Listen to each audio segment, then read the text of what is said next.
Well, good morning, everyone.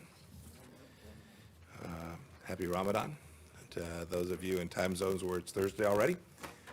I want to lead off with three commemorations. First, we remember those slain in terrorist attacks in Sri Lanka on Easter Sunday that was 1 year ago yesterday.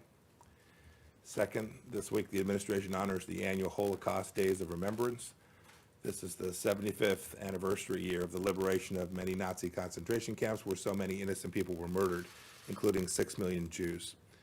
We bear witness to their stories so that such repugnant acts of evil will never happen again. Third, it's Earth Day, and especially in light of Secretary General Guterres' message released this morning to turn our recovery into a real opportunity to do the right thing. I want to remind everyone that the right way to achieve a greener, cleaner, brighter future for the world is to unleash private innovation and free market competition. It's what we've done here in the United States. We continue to be our model, and we are a world leader in reducing all types of emission. One simple data point from 2005 to 2018, the most recent year we have data, U.S. emissions decreased by more than 10%, even as our economy grew by 25%. China, conversely, has been the largest annual emitter since 2006, and it expects that its emissions will continue to grow until around 2030, thus offsetting the progress of countries all around the world in reducing global emissions. I would urge Secretary Guterres to make sure that we have the data right, the facts right, about who's actually delivering on the things that we all value. And on Earth Day, the 50th anniversary of Earth Day, I think that's especially important. Turning to the World Health Organization.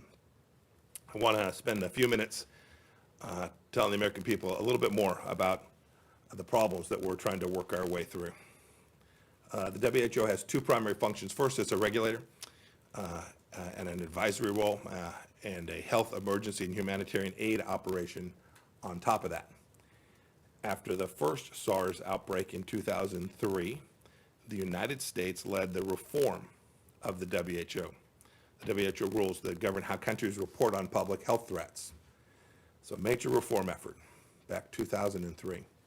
Those rules, they're called International Health Regulations, went into effect in 2007. We set very clear expectations. The world, set very clear expectations for how every country must disclose data to protect global health. For example, Article 6 of the IHR says that each state party shall notify the World Health Organization within 24 hours of all events which may constitute a public health emergency of international concern within its territory. Annex 2 of those same rules provides that countries must notify the World Health Organization of any unusual or unexpected public health events such as SARS, a close genetic cousin of the virus that causes COVID-19. Those rules also said how countries should evaluate when to notify the WHO of diseases of unknown causes or sources. We strongly believe that the Chinese Communist Party did not report the outbreak of the new coronavirus in a timely fashion to the World Health Organization. Article 6 of the IHRs, which was a part of this reform, further mandates that a state party, that would include China, shall continue to communicate to WHO timely, accurate, and sufficiently detailed public health information. That is, there's an ongoing obligation. Even after the CCP did notify the WHO of the coronavirus outbreak, China didn't share all of the information it had. Instead, it covered up how dangerous the disease is. It didn't report sustained human-to-human transmission for a month until it was in every province inside of China. It censored those who tried to warn the world. It ordered a halt to testing of new samples, and it destroyed existing samples. The CCP still has not shared the virus sample from inside of China with the outside world, making it impossible to track the disease's evolution. Not making a legal determination here today on China's adherence to the IHRs, but the World Health Organization's regulatory arm clearly failed during this pandemic. I'd also note that when countries adopted these new rules in 2007, we also gave the Director General of the WHO encouragement and the ability to go public when a member country wasn't following those rules. And that didn't happen in this case either. That's why we continue to insist this is an ongoing requirement for transparency and openness according to the WHO rules, and the WHO has responsibility to continue to enforce them today. This transparency and getting it right is critical to saving lives today and in the future. I'll talk for just a minute about humanitarian aid. The United States is the most generous nation on the planet, has been for the past 3 years, will continue to be this year. Thanks to the American taxpayers, we've dedicated more than $140 billion in global funding for global health purposes in the past 2 decades.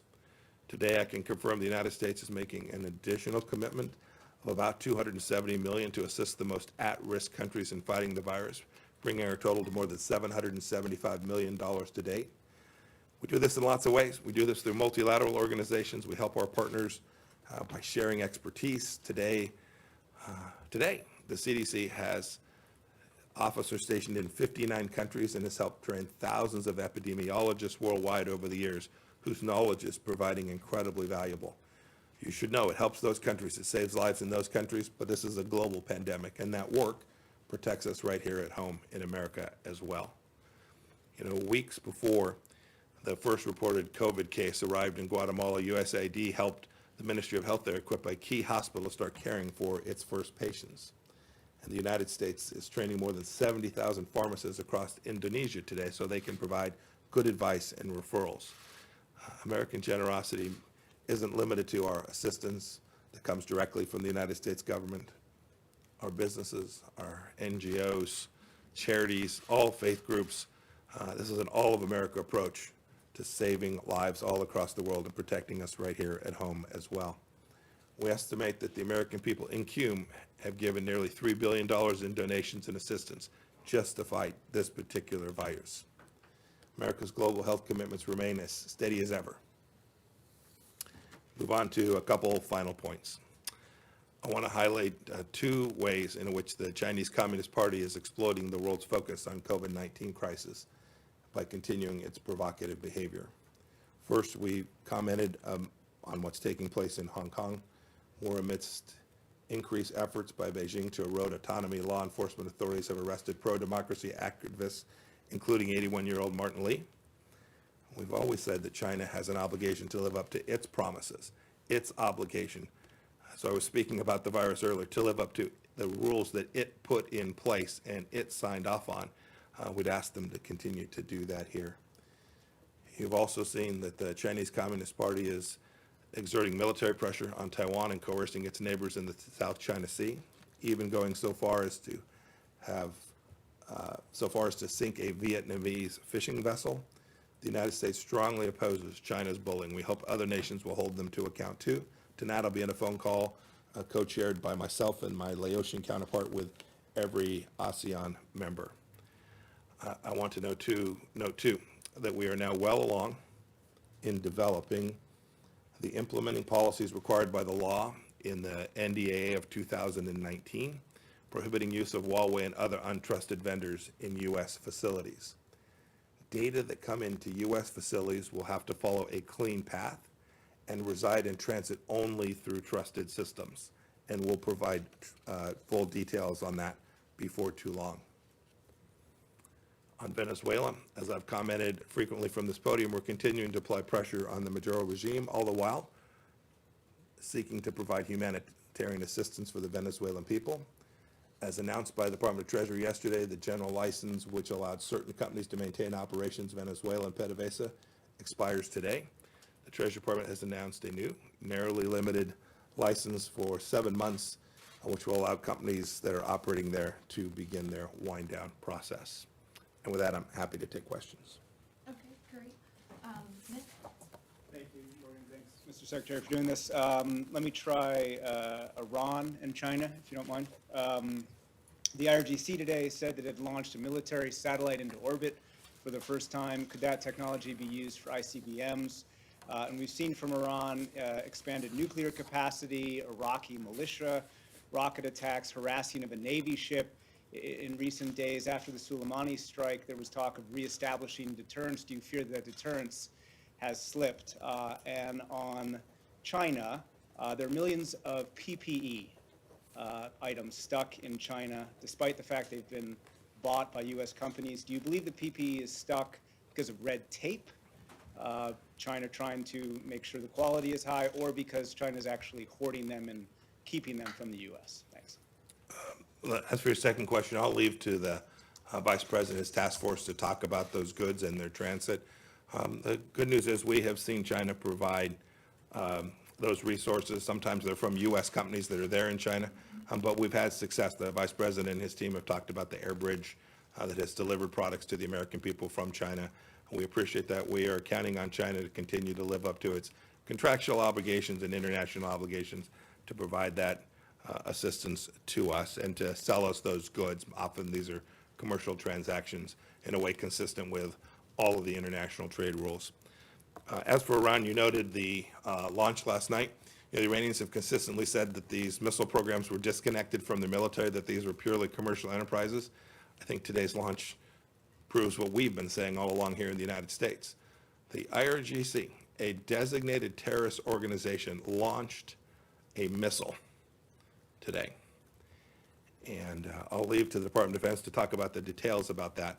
But when you talk about the UN Security Council Resolution 2231, I think every nation has an obligation to go to the United Nations and evaluate whether this missile launch was consistent with that Security Council resolution. I don't think it remotely is, and I think Iran needs to be held accountable for what they've done. They've now had a military organization that the United States has designated terrorists attempt to launch a satellite. You talked about the naval ships. You saw the President's statement this morning. The President's been very clear to the Department of Defense and frankly to the State Department team too, to do everything we need to do to make sure that we protect and defend our officers, our military officers, our diplomats around the world, to continue to ensure that they are secure and safe. What he said this morning and what I know he's told all of us in leadership inside the government is take whatever action is necessary to make sure that you can defend and keep our people safe. I'm confident that the Department of Defense will do that in response to what the President said this morning as well. And then finally, you talked more broadly about deterrence. Two thoughts. First, the Iranian regime has gone around the world spreading disinformation in response to this virus. One of the things they've said is that, boy, we need resources in order to take care of the virus at home. And all the while, they are launching satellites, driving ships around the Arabian Gulf, coming and harassing U.S. naval vessels. They continue to underwrite Shia militias. They're working to support Hezbollah. Yesterday, my Iranian counterpart of the day before was in Syria, talking to the butcher in Damascus.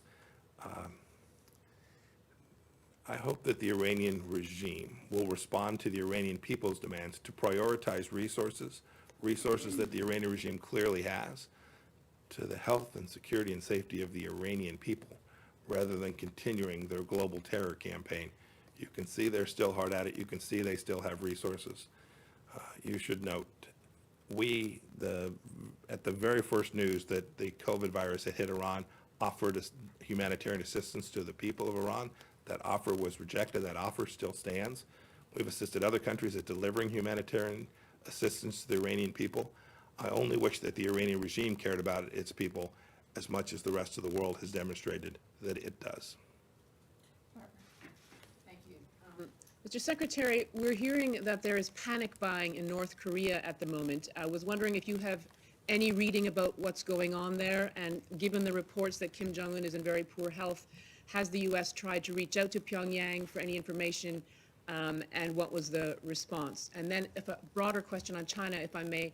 How would you say that the Chinese behavior, this disinformation that you are talking about, what effect do you think that has on a long-term relationship with the U.S.? Do you think it will damage it significantly? Barbara, thanks. I don't have anything to add on North Korea. As the President said last evening, I think it was, we're watching closely what's taking place there, but I don't have anything to add. As for China, nations that desire to be part of the global landscape have obligations for truthful information, have obligations to share and be transparent and open. That's our expectation for every country. What I think you were referring to was you called it disinformation, seeking to transfer responsibility or to deny access to the world so that the world can figure out what's going on. You have to remember, these labs are still open inside of China. These labs that contain complex pathogens that were being studied. It's not just the Wuhan Institute of Virology. There are multiple labs inside of China that are handling these things. It's important that those materials are being handled in a safe and secure way. such that there isn't accidental release. We have an elaborate regime inside the United States to do that. Many countries do it as well. We have lots of regimes where, I'll give you an example in the nuclear context, where the world inspects sites so that we can ensure that there's proper handling. The United States spends a lot of money training others to help them handle nuclear materials in an appropriate way. We have to make sure that the Chinese government is handling those materials in an appropriate way, not only in the Wuhan Institute of Virology, but elsewhere. So this is an ongoing obligation that the Chinese government has, as well as an ongoing obligation of the World Health Organization that has responsibility for compliance with the rules. I hope I didn't bore you with them, but they're important to understand that there are a set of global regulations that the Chinese Communist Party signed up for. These aren't American rules we imply. These are rules that the Chinese government signed up for. And the World Health Organization has a continuing obligation, not just one from back in December, but a continuing obligation to make sure that those rules are being complied with today in a way that protects us not only from the ongoing pandemic, but a future one as well. Michelle? Thank you so much. Mr. Secretary? Yes, sir. First, have you delivered the President's warning to Iran directly? And second, are you concerned that the oil price will have an effect on the security and stability of the Gulf states and your partners in the region? I never comment on internal communications between myself or private companies, between myself and my counterparts. So I don't have any comment on your first question. On your second one, President's been incredibly focused on trying to create a more stable energy market in light of the enormous decrease in demand, right? You've seen crude oil demand fall somewhere between 20 and 35% over the past several weeks, and you've seen the price impacts that have resulted from that, right? You had the front futures contract trading for negative $37 for a few hours, a couple days back now. What the President did a couple of weekends ago and the work that he's engaged in today are twofold. One, to do everything we can to ensure that we preserve America's capacity to deliver on its energy resources here.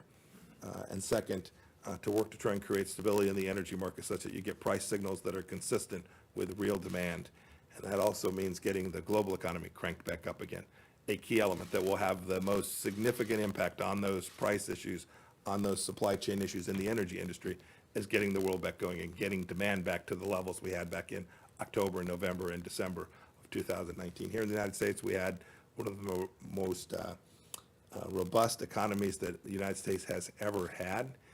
When we get back to those levels and the world gets back to those levels, those governments that depend for a significant amount of the revenue for their national GDP on oil will be in a better place they are today. There's real risk. With low prices and low volumes of demand, those countries are really going to face financial challenges, and we've been in conversation with many of them about how we can bridge that gap collectively. Rich? Mr. Secretary. Rich, how are you? Good, how are you? I'm good. Given its failure to notify the WHO in a timely manner, do you think that the Chinese government owes countries or individuals compensation? And also, just as you'd spoken about the multiple labs within China, what's your assessment of China's handling of these dangerous materials? Do you think that they do a sufficient enough job of it? So I'm going to leave the accountability piece of this for another day in terms of what we do to assign accountability and how we hold other nations accountable, other than to say is that the rule set, the WHO rule set itself contemplates nations complying with their obligations. And it gives the Director General of the WHO enormous authority with respect to nations that do not comply. And we expect every country who signs up for the international health regulations and the leadership at the WHO to then enforce them. And so we're counting on that. We're not counting on that not only retrospectively, but that continue today. What's the second question, Rich? You'd mentioned multiple labs Yeah. within China. I'm not going to comment on that. What I will say is it's always easier to know the answer to your question about whether these labs are in compliance, not only with the regulations, but if they're handling this material in a way that is adequate, safe, and secure, if the world can have access to those places, if they will share that information openly and transparently. And in spite, the President said this, we tried to get in to take a look at what was going on early on in this, to come in alongside the World Health Organization early on, would have been back in January, if I remember correctly. we still do not have a sample of the virus, nor has the world had access to the facilities or other locations where this virus may have originated inside of Wuhan. Saeed? Thank you, Morgan. Thank you, Mr. Secretary. Sir, a new Israeli government was formed, the unity government between Mr. Netanyahu and General Gantz, and they vowed to begin annexing parts of the West Bank on the 1st of July. I wonder if you would have a comment on that. Also, on the aid, you recently released $5 million to the Palestinian Authority to fight COVID-19. They need a lot more. So will there be any more aid in the pipeline? Thank you, sir. Two good questions. On the second one, we were happy to provide that $5 million of assistance. We hope that it'll get to the right place. Our concern with having provided assistance, the reason we stopped providing assistance previously was that these resources weren't getting to the place they needed to the Palestinian people. We hope that this money, this $5 million, will get where it needs to go, to provide real assistance to the Palestinian people who, to your point, and I agree with, are going to need a lot of help as they move through this. We'll evaluate whether this $5 million both worked, delivered, and second, if there's more resources that are both either appropriate or can be delivered in a way that actually gets to the Palestinian people. Your first question was about the election. We're happy with a new government's formed. A fourth election we think wouldn't have been in Israel's best interest, but we'll leave that to them. We think it's not in the world's best interest. We're glad that there's a now fully formed government in Israel. As for the annexation of the West Bank, the Israelis will ultimately make those decisions. That's an Israeli decision, and we will work closely with them to share with them our views of this in a private setting. I need to get the secretary to his next meeting, but we still have two special guests to continue this briefing, so. Great. Thank you all. Thanks for being with me. Everybody have a good morning. Okay, so we're gonna have John Barser first and then Jim Richardson, and then we'll go right into Q&A again. So, John? Good morning. Thank you for having us here today.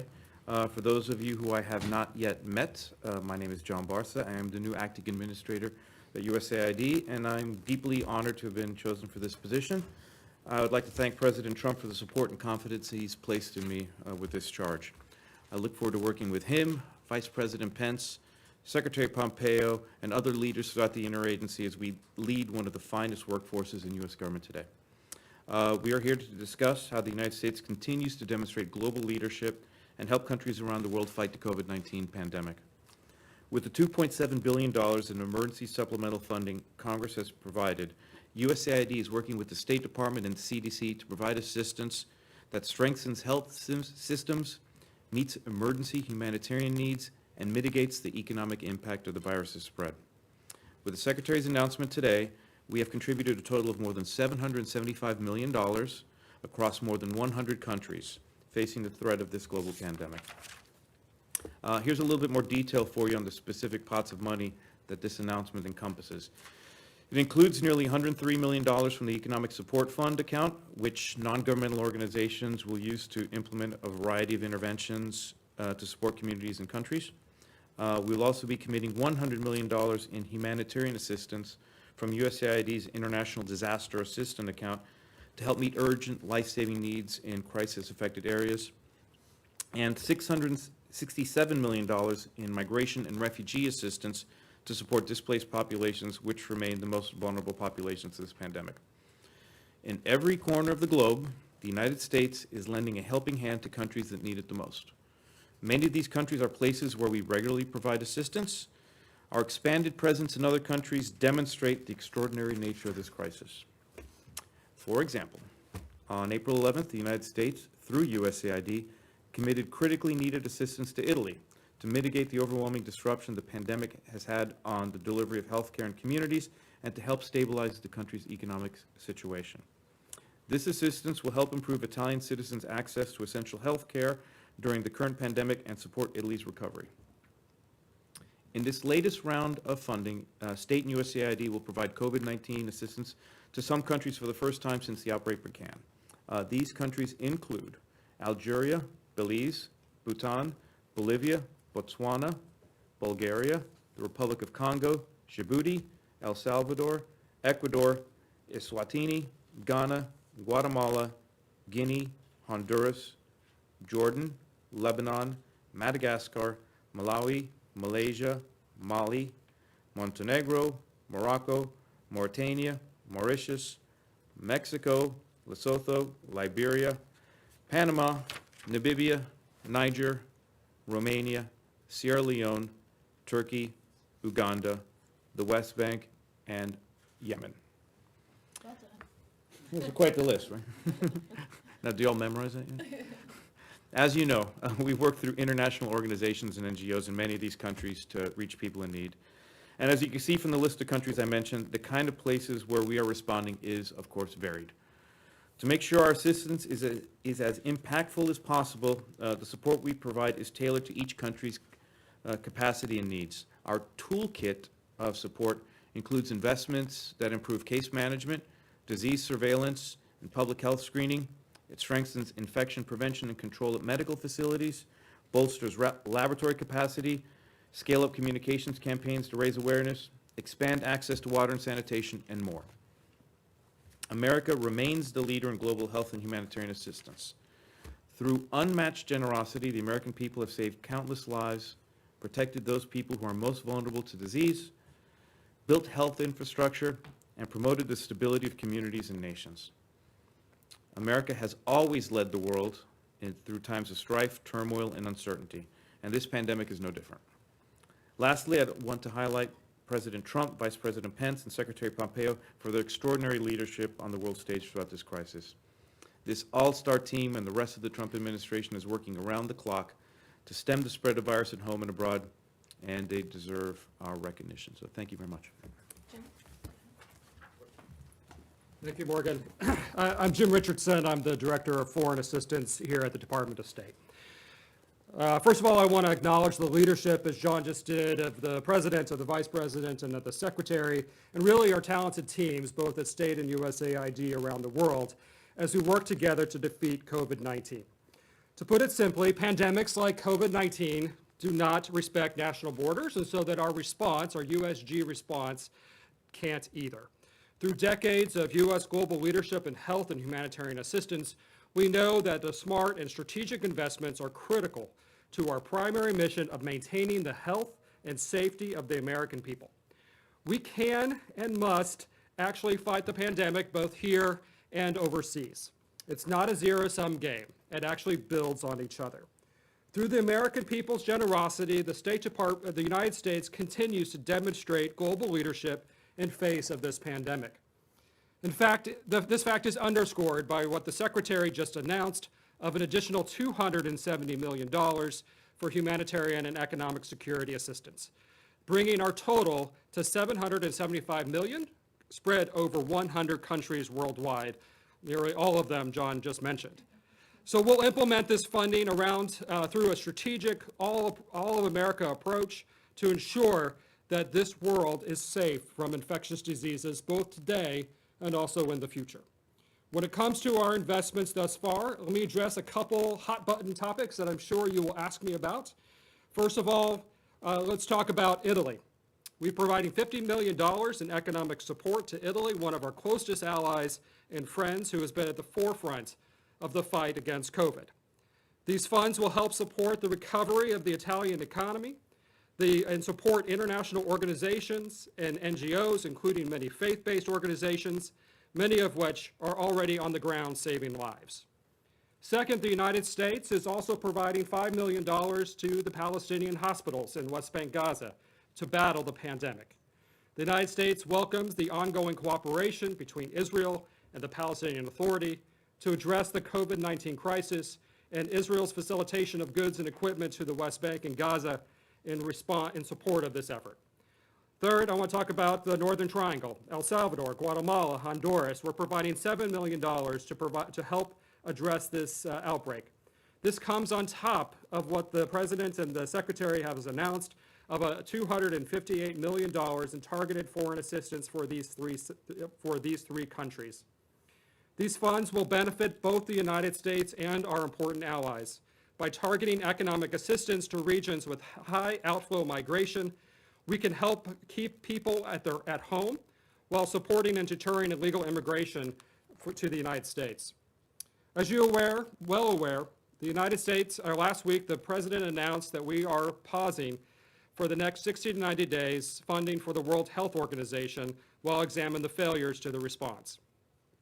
First and foremost, this pause will not impact our commitment to fight COVID around the world. We are focused on outcomes, and as such, we are working with other partners around the world, including community and faith-based organizations, to get the job done. To put it in perspective, as the Secretary, I believe, mentioned, the WHO only receives about 4% of U.S. global health assistance every year. There are plenty of amazing and highly qualified organizations implementing these programs around the world. And to be honest, no organization, or country for that matter, is owed a single nickel from the American people. We provide assistance out of generosity and U.S. national interest. At the very least, the American people should demand that every organization we fund, every NGO, every contractor, and every multilateral is transparent, accountable, and results-oriented. And that's what this President's review will do.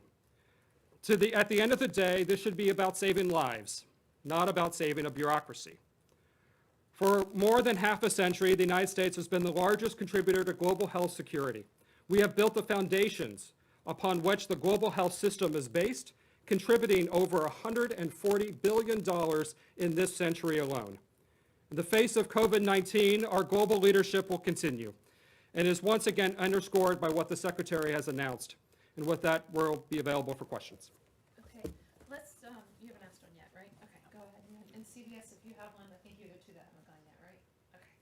Okay. Okay, so I don't know who this goes to, but I'll throw the question out and you guys can decide. So with regard to the pause on the World Health Organization funding, what will determine if they get that funding or not? And who is actually leading the review of that funding right now? In terms of what the President said, so it's a 60 to 90-day pause. I think there are multiple elements within government who will be looking at the review. We have nothing to announce today in terms of the internal review processes, how it's going to work out. Know that others who interact with the World Health Organization are contributing to the review process. Okay, but what is the review looking for? What does the World Health Organization have to do in order to secure its funding? As the President stated and the Secretary stated this morning, there's numerous questions in terms of the management of the World Health Organization, how they have been operating and holding member states accountable in their actions. So the review is going to be all-encompassing, getting to all manners of management and operation questions. And one thing that the Secretary said was that the World Health Organization has not highlighted the fact that the CCP didn't reveal what it knew about the coronavirus pandemic when it knew it. If the WHO does that, is that something that you guys are looking for? I'm not going to comment on any interim findings or discussions. I have to say, we'll have to wait till the final review is done. Want to add anything? No? Okay. CBS? I had a question about cooperation with vaccine development, if I could. Vaccine development. Go ahead, ask it. Considering that several countries are working on a vaccination, and given that the funding has been halted to WHO, does that mean this will affect at all cooperation between WHO countries on sharing information about a vaccine, depending on who comes up with one first, or will the US step in to help facilitate cooperation on a vaccination? Okay, a couple of things to think about. First, let's talk a little bit about scale. As the Secretary and Jim mentioned, over the last 2 decades, the United States has contributed over $140 billion in health work. In 2018, the last year that I actually have actual figures, it needs to be noted that only 4% of U.S. funds went to World Health Organization. 96% of our funds went to other organizations. So during this pause, what USAID and other entities are doing, we're looking for alternate partners to carry out the important work. So be it vaccines, polio, or any number of health issues, by no means are we pausing our efforts to eradicate polio or come up with vaccines. We're going with existing programs outside of the World Health Organization, and we're looking for different partners. Barbara? Just some clarification on that. So first of all, I was wondering if there might be a carve-out for certain WHO programs like polio, but you're saying, no, there isn't. You're going to find somebody else to do the polio or to do those programs that you're committed to? And then I just have a few other questions as well. If you want to answer that one Okay, first. so I'll start with that one. So even before the onset of this pandemic, USAID was working, piloting a new partnership initiative to look for other regional community-based partners outside of the normal menu of people we work with. I look forward to next week expanding the new partnership initiative in a more formal manner. But what we're doing right now is we're looking for different partners right now in terms of working polio or any number of health issues. Are there other entities, local community-based entities, faith-based organizations? Are there other groups that can continue on this work?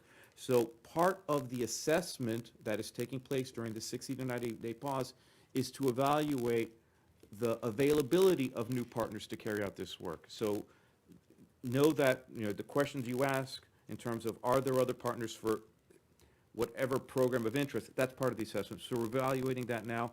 I have people in our missions, in our Global Health Bureau. We're looking for new partners right now. It's good government. And just to, Get to everybody. just a quick, one quick follow-up. Okay, There's a fair bit of U.S. expertise at the WHO. So you've had health experts there, you still have health experts there. Is that cooperation going to be cut off as well? Are you sort of cutting off the WHO, not just in terms of funds, but also in coordination and cooperation? So part of your question is getting at to the end point of an assessment. We cannot tell you what decisions are going to be made at the end of the assessment. During this assessment that the President announced, 60, 90 days, we're going to look at all aspects of operations World Health Organizations. So some of the questions you pose are the questions we ourselves are going to be asking in terms of capabilities during this pause period. Did you want to follow? Yeah, let me just, so the way I would say it is that the pause is about new decisions to provide assistance through the WHO. There's a lot of existing contracts that we've already essentially sent the check to pay for individuals, and we're not asking for refunds at this point. In terms of exemptions or those types of things, the President said we're pausing all assistance for 60 to 90 days. If the President has a subsequent announcement, we'll leave that to him to make that about targeted assistance. Nick, go ahead. So on the partners, just to be clear, as you examine the partners, are you taking the money that would have been going to the WHO over the next 2 to 3 months and plan to transfer that funds to partners, or are you withholding the money so that you possibly could still give it to the WHO depending on reforms? And if I could zoom in on IHRs, well, let me have you answer that first, and then Okay. So as the Secretary stated, in the aggregate, we have committed over $775 million just on the pandemic alone. So when we're looking for new partners, we're looking for partners who can execute the funds in these countries for their specific needs. So it can't be a cookie-cutter approach. So a solution for a challenge in one country is not the same as a solution in another country. So we're looking at ways to address the challenges individually with the funds that are being announced. Right, but does that mean that the money that would have gone to the WHO will instead go to partners, or is the money for the WHO being held back and possibly could still go to the WHO in the future? Possibly, again, it's a pause in new funding. As Director Richardson announced, money that has been given to WHO already is not being taken back, so some of those contracts and existing work is continuing. Okay, and then on the international, Let me just, What yeah, so at the end of the day, this pandemic can't wait for the review. So our assistance to countries around the world is going to move forward. We will absolutely use the best. Every time that we make a decision to provide assistance to any country around the world, we have to make a choice. Do we use a multilateral organization? Do we use an NGO? Do we use a faith-based organization? Do we use a contractor? And that's really what the expertise of USAID does, to look at the whole, how are we going to get the best results in this circumstance? And so for every contract or every dollar flowing today, we're just taking WHO off the table, and we're going to provide that assistance to these other organizations in order to get the job done. Our assistance simply can't wait. That said, we're going to have a lot of global health resources in response to this pandemic over the coming years. Congress has already provided an additional $2 billion, and so we'll look forward to continuing to make more announcements about funding over the next several months. And then quickly on the IHRs, on the international health regulations, as I understand them, there is no real enforcement mechanism. I know the Secretary talked specifically about the leadership being able to enforce them, but is one of the reforms that you're asking for to increase the enforcement mechanism? Or do you believe that enforcement mechanism is already there, and therefore this is a true failure, not of regulation, but of the leadership? Well, again, we'll have to get back to you with the details on that, again, so I'm not going to prejudge the outcome of any assessment. Saeed, go ahead, sure. Yes, the money dispensed to the West Bank and to the hospitals, does it go directly there? Because I think USAID is not operating in the West Bank anymore. No, so we mostly, we use implementing partners around the world. As I said, we use contractors, NGOs, multilateral organizations to actually be our hands and feet in most places around the world. So we'll be announcing the actual implementing partner here in the next couple of days. Anybody else? Rich? Just following up on what the Secretary had to say about and what Nick was talking about, the Director General of WHO has an enormous power available to him to enforce those who violate regulations. What is available to him? Well, as the Secretary stated, there are certain mechanisms which oblige member states to comply with agreements beforehand.